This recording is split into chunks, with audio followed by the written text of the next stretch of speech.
So the first update for year 7 of Paladins has been released, and oh boy, what an update. This update brings some older things while adding some new things as well. So in today's video I'm going to go over nearly everything from the skins, items, shop changes, and the return of Trials of the Realm. I won't be covering balance as it's been some time since I have fully played Paladin, so me knowing what's considered a good buff or maybe a bad nerf, I can't fully say, but I'll leave right here the champions who got nerf, buff, or potentially a shift, but I'll also leave the patch notes down in the description if you just want to read them.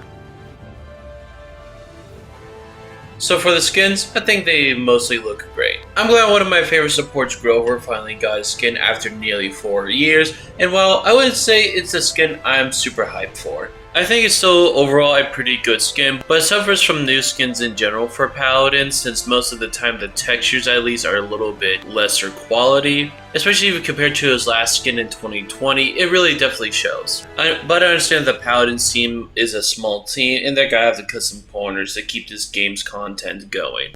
Now for Omen's skin, I personally prefer his default over this one, but for his first skin it's not too bad. And the recolors in these skins, they're pretty decent. For the other skin that was released in this update being Strix, only one thing came to mind when I saw this. But all jokes aside, probably the best skin that was released this patch due to how ridiculous it is. But it is a pretty good joke skin as well. But it's also surprisingly the most higher quality skin in this update. Now for the battle pass changes, I'm not a fan. I don't like loot boxes in games, and add them in a battle pass for your new content's a bit sucky for me. Sure, you get only the skins that are from that event pass, but I find this to be an issue for someone like myself who really just wants the Grover skins, but I might get one skin at the start, but I'll have to grind all the way at the end to get the recolor. Now you could say, well, you have a chance to get the skins from the first 2 event chests, or you could say they could have put the one skin that you wanted at the start, the other one at the end. One, I don't like my battle passes to be logged into loot boxes just to get the content that I want, and 2, if I knew what level the skins will be, I can try to figure out a schedule to grind for the skins without burning myself out from the game. I hope soon they revert this, if I'll be quite honest, because I don't see the need of it at all. So after a year, Trials of the Realm makes its return, and how is it? Well, it's pretty much the same if I'll be honest. Just a quest you'll get to do, and every week a new set of trials will be released. The only difference really is that there is a progression system giving you more rewards or percentage of the trials you have completed. But yeah, that's pretty much it for it.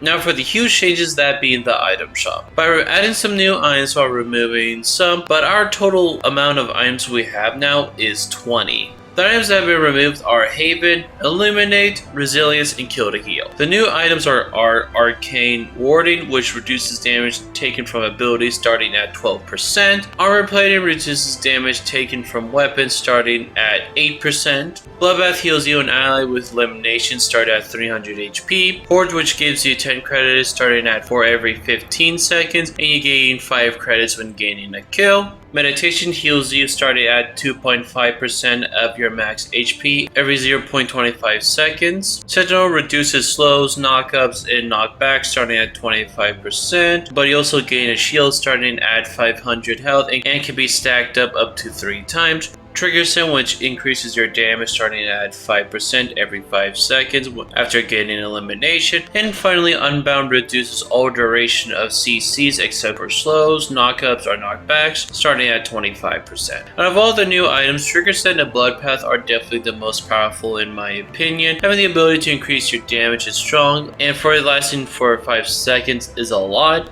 And Bloodbath is a stronger version of Kill to Heal, but while it doesn't have the unaffected by any anti-heal, its healing has been increased. Like some items like Horde, I'm a little bit indifferent about. Horde, I feel like it's a pretty decent item overall, but I feel like since it wastes an item slot and you can't unsell items, I'm a little bit indifferent about it. But maybe perhaps I'm a little bit underestimating this item. One last thing I want to cover is the additional loadouts given to you, which gives you up to 9 different loadouts. This is nice, and I know not everyone is going to end up using all 9 loadouts, but it's nice to have the additional slots. Especially if you're like me, you just want to do something very memey, Like my favorite meme set to build sometimes is going to support Rom or Khan. But that's gonna wrap up today's video and hope you enjoyed it. If so, hit that like button. If you're new to the channel, hitting that subscribe button would definitely be appreciated. Also, let me know down in the comments what do you think about this update. Overall, I really like it. I love the new item shop change. It makes the game feel a lot more fresh with all the new combinations I gotta try out with some of the champions. But everything else I would say is pretty decent too. But I'll catch you in the next one. See ya.